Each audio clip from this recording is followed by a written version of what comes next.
নৌকার উপরে বসে পা দুলিয়ে চায়ে চুমুক কিংবা হাতে থাকা স্মার্টফোনে প্রকৃতির চিত্র ধারণের মতো আনন্দ কে না উপভোগ করতে চায়। তাই তো বর্ষার এই মৌসুমে দেশের বিভিন্ন হাওরে পর্যটকদের ধুম পড়ে যায়।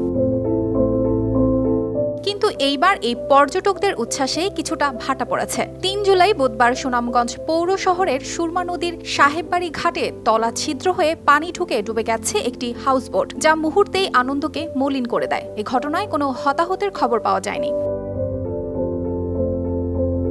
ওই হাউসবোটের মাঝি তাহির আলী জানান, বুধবার ভোরে সুরমা নদীর সাহেববাড়ি ঘাটে নোঙর করা ছিল হাউসবোটটি। এ সময় কয়েকজন পর্যটক ভেতরে বসে গল্প করছিলেন। এরপর হঠাৎ পেছনের অংশের পাটাতন ছিদ্র হয়ে পানি ঢুকে কাত হয়ে যায়। এক পর্যায়ে এক মাঝি পাশের হাউসবোট থেকে সেচ মেশিন নিয়ে আসেন। মেশিন চালু করার সময় বুঝতে পারেন এতে পেট্রোল নেই। তখন পেট্রোলের ব্যবস্থা করতে গিয়ে সময় ক্ষেপণ হয়। এরই কয়েক মিনিটের মধ্যে বোটটি ডুবে যায়।